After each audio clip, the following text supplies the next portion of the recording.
Hi, I'm Stephanie, and welcome to At Home with AI, relatable AI for regular people. Today, we're going to be talking about roles. Do you need to give AI a role when you prompt it? If you've read anything or watched any videos about writing a good AI prompt, you've probably seen something like this at the beginning of a prompt. You are a top executive assistant. You will even see this if you ask AI to write prompts for you. But is this necessary? What does it actually do? I looked at recent research because AI is evolving so quickly, and what was true yesterday may not be true today. So I have some answers for you. Sometimes a role is useful, but sometimes it can actually hurt performance. So I'm going to talk about when to use roles and when to leave them out.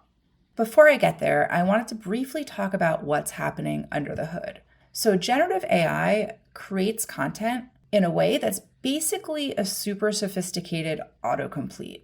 It finds the most likely words to come next and throws in a little randomness.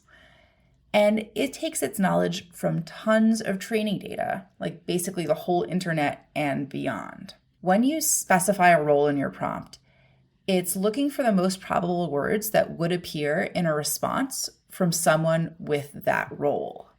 So a common misconception is that it's actually looking at different parts of its knowledge related to that role. So if you say it's a doctor, it's looking at a special doctor part of its knowledge, but it doesn't quite work that way.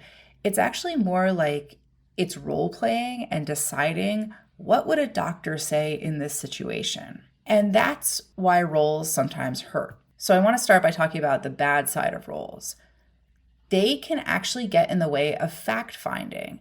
So if you're asking for knowledge, if you're asking for information, roles can actually get in the way. That goes for objective tasks. So getting knowledge, doing logic puzzles, writing code, providing a neutral summary. When it's acting a part, it can actually get distracted from the facts.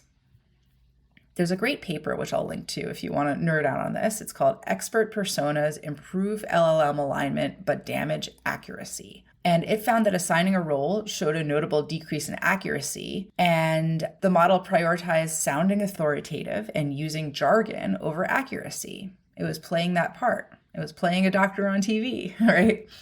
And the more of a backstory you gave the persona, the worse the results in terms of that type of accuracy. But it's not all bad. So the same paper notes that certain things can be improved with a persona, namely the style and the tone and the formatting of your result. So it's not the information, but it's how it's presented. So with that in mind, the best time to include a role in your prompt is when you want to influence those aspects, right? And especially when you want the tone or the style to be non-generic, right? Or unexpected, that's when adding a role will help. So if you just want the most generic professional version, you don't really need a role. So if you want to write a thank you note to an interviewer, there's lots of examples of that online. They basically look the same, right? But if you are trying to be a little unexpected, so imagine you're planning a conversation with your teenager about missed curfews and you're looking for some speaking points. Imagine you say, you are a stern authority figure. Write a set of speaking points for a conversation, blah, blah, blah, about my curfew, right? You will get very different results than you are a gentle parenting expert, right? So it's the tone of the results that might be different.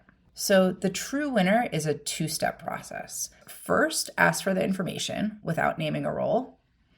And then in the same thread, apply a persona. So for example, you might ask, explain why staying hydrated keeps you healthier. And then once you get the results, you could prompt, you are a kind and patient pediatrician. Explain this material briefly to an 8-year-old. So you get the best of both worlds. You get the explanation in all of its detail. You're not missing out on any information because it's role playing. But then you kind of filter that information with a certain persona in mind. So I actually had a few more things to say about personas. I might do a second post on this, but I'm going to leave it like that. If you want to read this, you could check out the post on Substack at homewithai.substack.com. That's at homewithai.substack.com. Happy prompting, and until next time.